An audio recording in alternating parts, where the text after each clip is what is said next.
You smell something, hear a song, and suddenly you're right back there, not remembering it, living it again. So what actually helps you build a life that feels safe without pretending it never happened?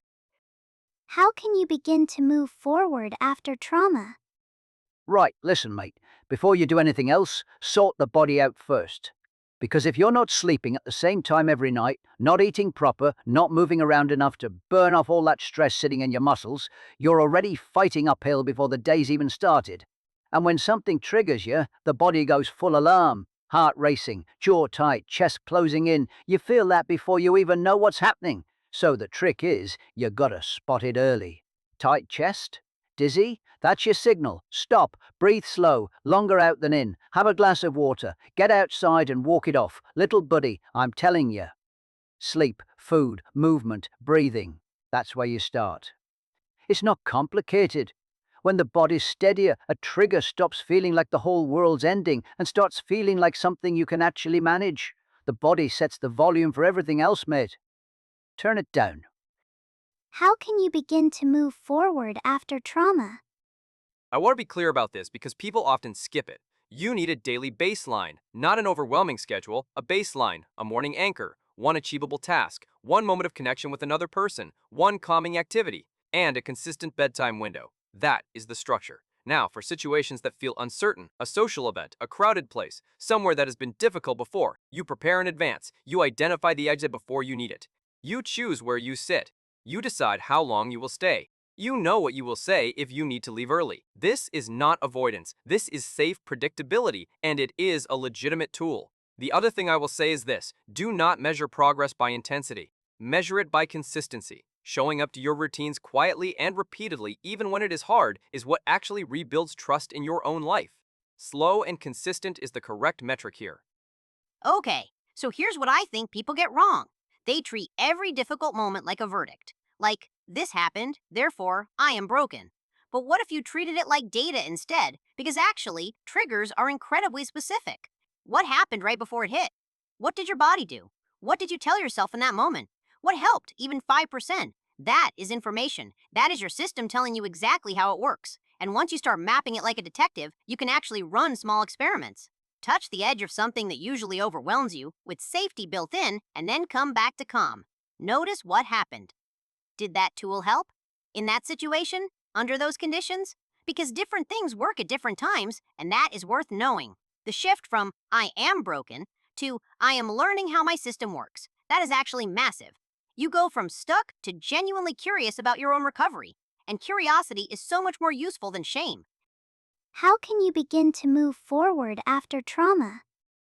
Oh, sweetheart, one of the hardest parts of all of this is that people so often try to carry it completely alone. And I understand why.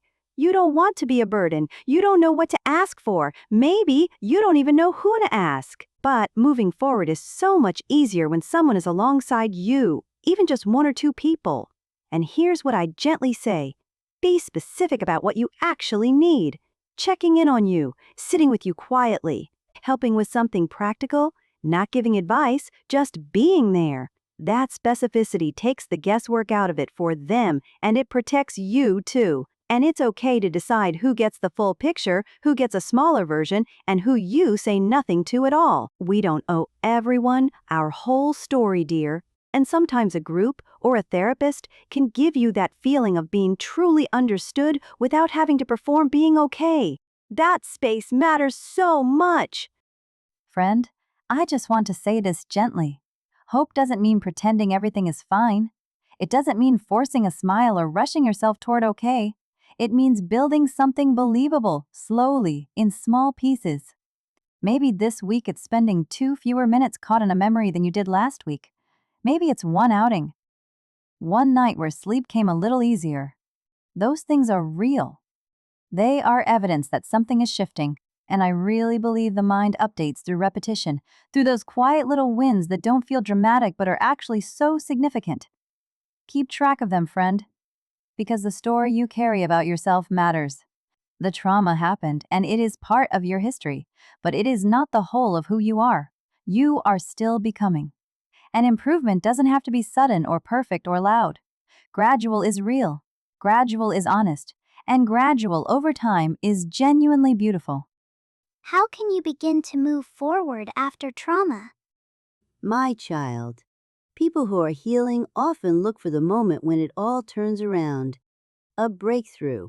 A morning they wake up and the weight has lifted.